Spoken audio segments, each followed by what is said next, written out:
লাভান্বিত কৰিব।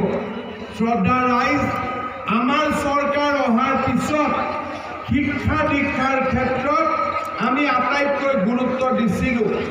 আগত যিবিলাক চৰকাৰ আছিলে তেওঁলোকে ৰাইজক অকণমান ধুতি এটা কম্বল দিয়ে নিজৰ দায়িত্ব সামৰিছিলে। কিন্তু আজি আমি যদি অকল শিক্ষাৰ খণ্ডতে চাই তেতিয়াহ'লে দেখিব যে প্ৰত্যেকজন ল'ৰা ছোৱালীক আজি আমি কলেজত বিনামূলীয়া এডমিশ্যনৰ সুবিধা দিছোঁ। 12,000 টকা লাগিছিল এডমিশ্যনত, আজি আমি কাৰো এটকাও লোৱা নাই। এই বছৰ 4.5 লাখ ছাত্ৰ ছাত্ৰীয়ে বিনামূলীয়াকৈ নামভৰ্তিৰ সুবিধা পাইছে। আগতে ক্লাছ 8লৈকে বিনামূলীয়া কিতাপ আছিল। আমি 9-10লৈকে বিনামূলীয়া কিতাপ দিলোঁ, 11-12লৈকে বিনামূলীয়া কিতাপ দিলোঁ। এইবাৰ আনকি ডিগ্ৰীত পঢ়ি থকা ল'ৰা ছোৱালী বেংক একাউণ্টত আমি 1,500 টকাকৈ দিছোঁ যাতে কিতাপখিনিও তেওঁলোকে নিজে কিনি ল'ব পাৰে।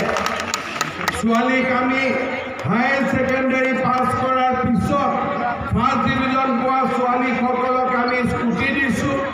আৰু মোৰ মনত ইচ্ছা যে আমাৰ কলেজত যাবৰ কাৰণে ইয়াত যিবিলাক ল'ৰা ছোৱালী ঢেকীয়াজুলি কলেজত পঢ়ে, কলেজত যাবৰ কাৰণে অহা যোৱা খৰচ 100 টকা ডেইলি আমি খৰচ কৰিব লাগে।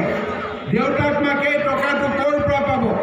আমি চিন্তা কৰিছোঁ যে অনাগত দিনত কলেজত অহা যোৱা কৰিবৰ বাবেও আমি ছাত্ৰ ছাত্ৰীসকলক ডেইলি আমি এটা টকা তেওঁলোকক আমি দিম যাতে তেওঁলোকে কলেজত অহা যোৱা কৰিবৰ বাবে কেণ্টিনত খাবৰ কাৰণেও তেওঁলোকে আৰু দেউতাক মাকৰ ওচৰত হাত পাতিব নালাগে।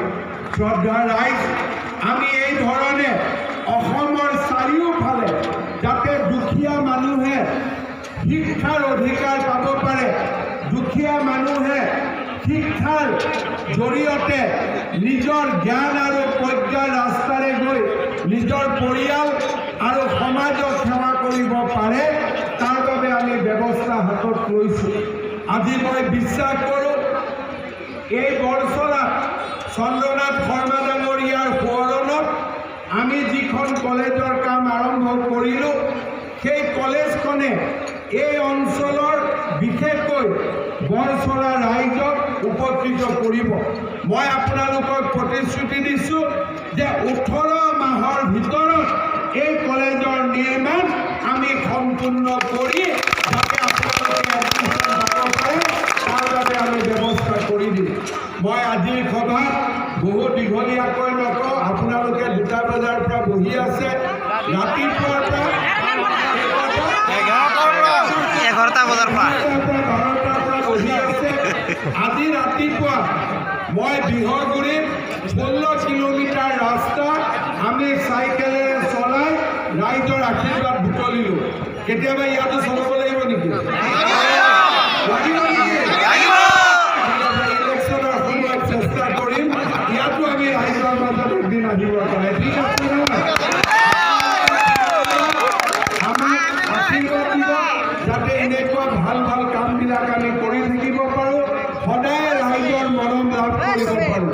আজিৰ এই যে সুন্দৰ কামটো হ'ল, এই কামটোৰ বাবে আমাৰ সাংসদ পল্লৱলোচন দাস ডাঙৰীয়া আৰু বিধায়ক গণেশ লিম্বু ডাঙৰীয়াই বহুত চেষ্টা কৰিছিল। মই ৰাইজক অনুৰোধ কৰিম এটা দীঘলীয়া হাত চাপৰিৰে এই দুয়োগৰাকী নেতাৰ প্ৰতি আমি অভিনন্দন জনাওঁ।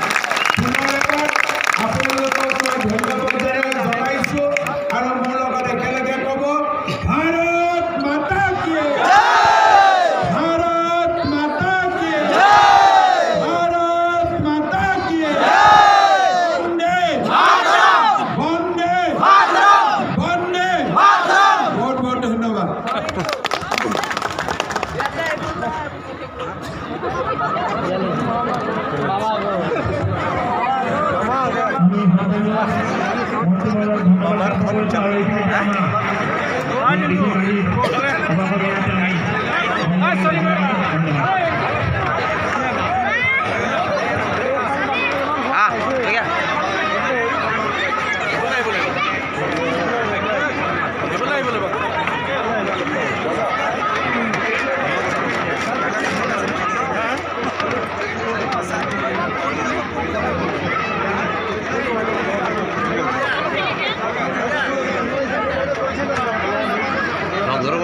আছে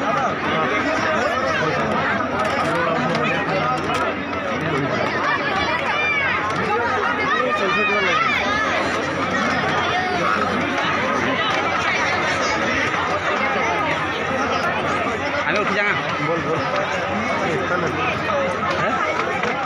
এই বল আপনি দিন বল না ওই ভাই